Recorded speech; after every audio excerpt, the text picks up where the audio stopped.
Here's a scary stat. In North America, almost 8 out of 10 people over 40 live paycheck to paycheck, and about 6 out of 10 have less than $10 saved. What this means in layman term is that if their car breaks down tomorrow, they're choosing between fixing it or paying rent. Yeah, let that sink in. By 45, you're told you're in your prime earning years. But for most people, they're stuck in a loop of debt, stress, and regret. And I'm gonna say the part most folks just don't know. This didn't happen by accident. The system is actually tilted against you. What do I mean by the system? Listen closely. School never taught you money on purpose. You learned trigonometry, not credit scores. No one explained compound interest, or that high-interest debt can grow faster than your paycheck. A confused shopper spends more. Debt is sold like candy. Buy now, pay later. 0% for 12 months. Store cards, upgrades, points. It goes on and on. It's easy. Now, pain later. Wages can't keep up with costs. Groceries, housing, insurance, and health costs creep up. Your raise disappears at the checkout. Algorithms push you to spend. Ads follow you everywhere. They know when you're tired. They know when you'll click, so they chase you around. You think lifestyle is equal to identity. Bigger house, newer car, treat yourself. You're trained to look successful, but not to be financially safe. Shame keeps you silent. If you think you're the only one behind, you won't ask for help. Silence protects the system. So, no, you didn't just fail. You got dropped into a maze with billboards pointing the wrong way. But once you see the walls, you can find the exit. Now let's talk about how to get you a plan. Not a perfect plan. A working one. Chapter 1. The shocking reality and why we don't see it coming. By the time many people hit 45, there's a better than 50% chance they have under 10-0 saved for life. Not for a trip. Not for Christmas. For everything. Let's picture it. You're 45. You've worked for 20 plus years. You've paid rent or a mortgage, car payments, phone bills, groceries, kids' stuff. You're tired. You're not lazy. You're busy. And life is expensive. So how do smart, hardworking adults end up with so little saved? A big part is optimism bias. Our brains say, that won't happen to me. It's just the way smokers think they won't get cancer, the way drivers think they won't crash. And in the same way, we think, I'll catch up later. We tell ourselves stories. I'll save when I make more. I'll invest after the holidays. I'll start next month. My tax refund will fix it. But later is a sneaky thief. It feels like a plan, but it's not. Take Darren, for example. He's 44 years old. He makes decent money in Philadelphia. On paper, he should be fine. But every paycheck hits like an iceberg. Rent, car, daycare, phone, groceries, and 2 credit cards. By the time he looks up, it's all gone. He says to himself, I'm not dumb, so why am I always behind? Here's the truth. You can't outwork a math problem if the math is stacked against you. We need better math and better habits. Chapter 2. The midlife trap.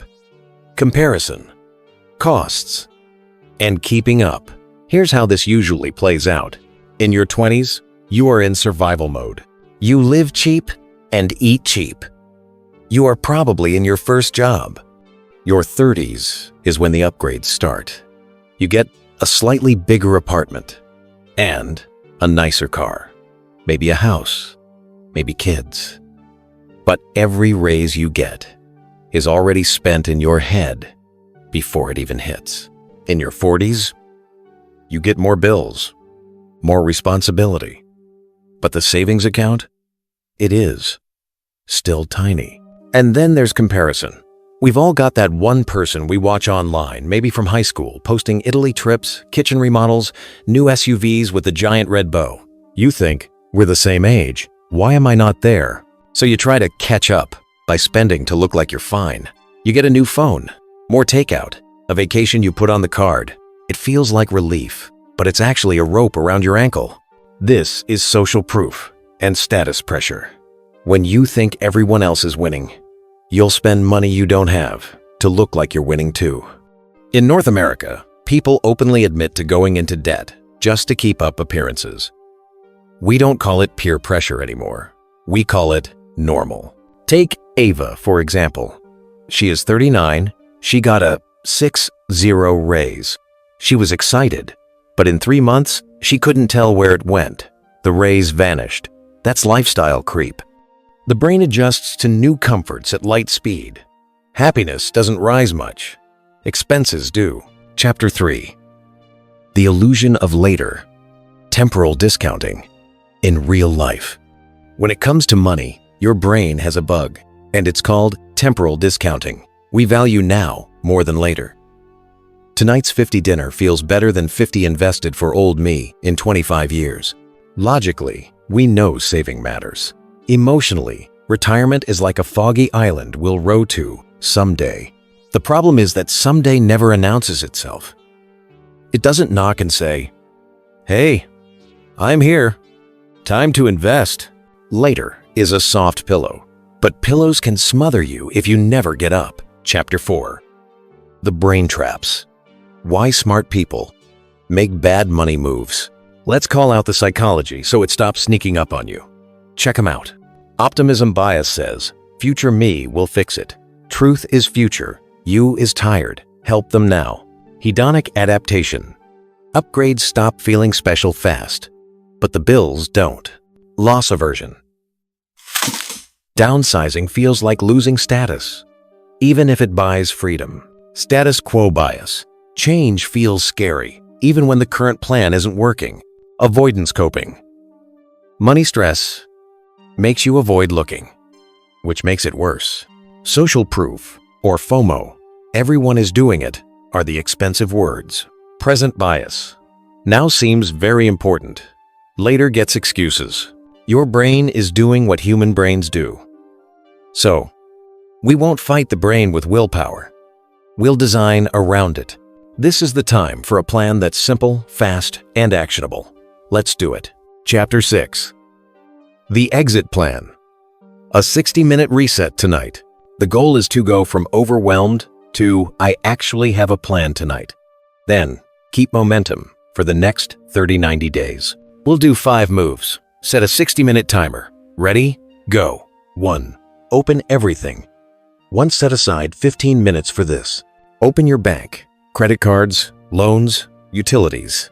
Write 3 numbers on paper. Cash on hand. Total debt. Total monthly minimums. When you label these monsters, they shrink. When Priya, who is 43, did this exercise, she found 2 dead subscriptions and a duplicate cloud plan. She freed up 68 month in 10 minutes. That's over 9 OO per year for doing nothing fancy. Step 2 is autopay the minimums. This will take only 10 minutes. Turn on autopay minimums for every debt you have. This stops late fees and mental bill panic. Step 3 is to build the 2-account firewall. This will take 10 minutes. Create a bills vault.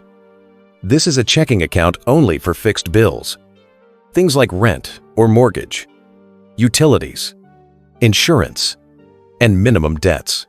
Then create a spend bucket. This is a separate account, card for groceries, gas, life expenses. Now route your paycheck so the bills vault gets funded first, and daily spending pulls from the spend bucket.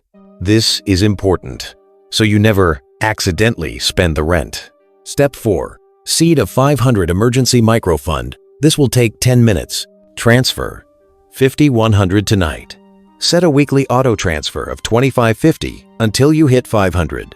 This tiny cushion lowers stress, leads to fewer panic swipes, and better choices. Step 5. Cancel the easy stuff. This should take 15 minutes. Kill 2-3 things you don't love. Things like unused apps. Delete saved cards from shopping sites. Turn your phone display to grayscale. Yes, this actually cuts impulse buys. If you did these 5 things tonight, you just gave yourself a raise without asking your boss. Chapter 7. Debt triage that sticks. Quick wins plus max savings. There. 2 famous methods to reduce debts that you can choose from. The first one is the snowball method. You choose the smallest balance first and pay that off. This translates to fast wins and builds motivation. The second one is the avalanche method. You pick the highest interest first. With this, you pay off more of your debt and save more money. But guess what? For you, we'll combine them. So do the following. Step 1. List your debts. The name, balance, minimum amount, and interest rate. Step 2. Pay minimums on all the debts. Step 3. For the first 30-60 days, attack the smallest balance to get momentum. This is the snowball method. Step 4. After that first win, switch to the highest interest debt, the avalanche method, to save the most. Let's look at some examples. Card A has 600 at 24%. Minimum is 25. Card B has 900 at 19% minimum is 40%. Card C has 200 at 12%. Minimum is 85. If you follow this method, you will crush Card A in 60 days and feel that win. By day 61, you throw your extra at Card B, then at Card C. Some other things you can do is get help. And I will give you some scripts to follow. For late fee removal, call your credit card company and say, "Hi, I've been a customer for X years. I had a rough month and a late fee hit me. I can pay the minimum today. Could you remove the fee as a one-time courtesy?" To call for interest reduction, use this. "I'm working to pay this down and want to stay with you. Is there a lower APR program or hardship plan for the next 6-12 months? And for balance transfer, use this only if you're disciplined. Say this. Do you have a 0% transfer offer with low fees? I'm consolidating to pay off faster." Joanna was 45 and made 3 calls, and in 20 minutes, one late fee of $39 was reversed. Her APR dropped from 26.9% to 17.9% for a year, and she got a 200 loyalty credit. She used the 239 to finish off her smallest card that week. Awesome, Joanna. My mind equate. Said sin about 1. Said sen about len. And said a 9 to 200 loyalty credit. Chapter 8. Pay yourself first. Automation beats willpower. On payday, make sure your money moves in this order. First, Bill's Vault automatically pulls rent or mortgage, utilities, insurance, minimum debt payments. Then, gold transfers run immediately as follows. 50 to emergency fund until you hit 0 plus. Your debt hammer amount. Your investing amount. And whatever's left goes to your spend bucket for life stuff. If you get a raise or side money, follow the raise rule for the first 90 days. 50% to goals, debt and savings and investing. 30% to faster debt payoff. 20% to lifestyle. You get a treat and progress so you don't self-sabotage. You don't need to memorize limits. Just turn them on and automate.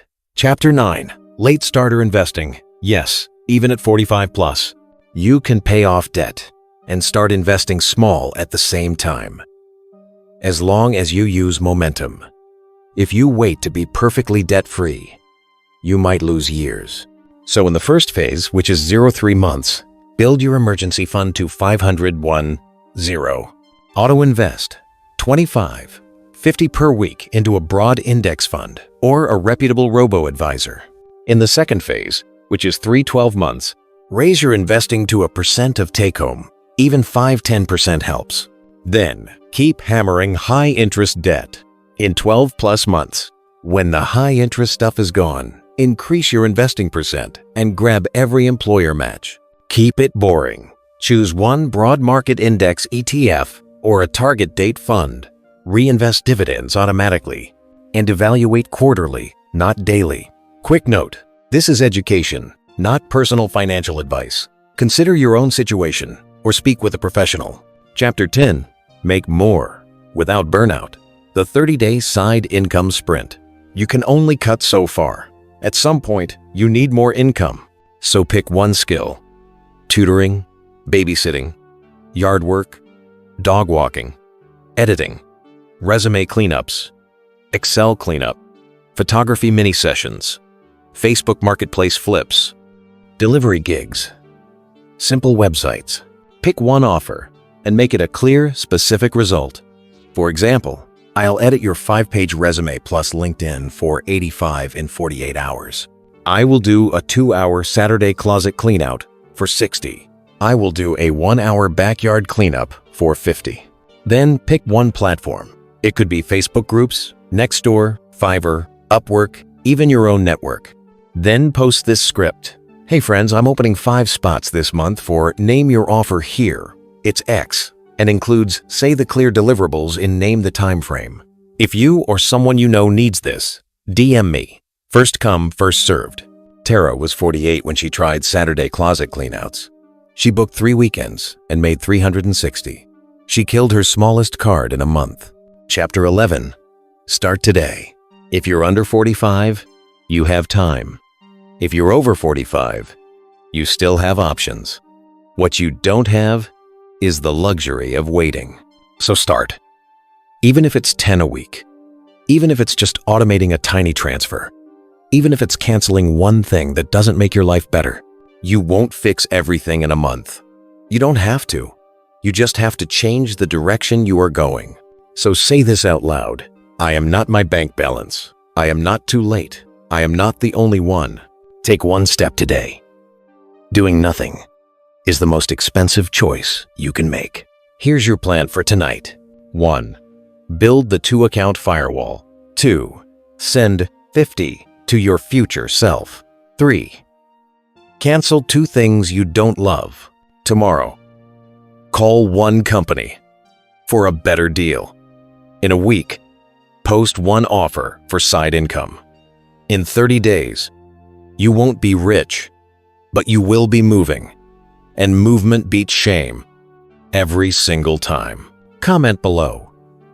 What's one money habit you're changing this week? Put it below so we can cheer you on. You didn't cause every part of this mess, but you are the hero who gets to fix your part. The clock is ticking, so is your comeback. I'm proud of you. Let's go.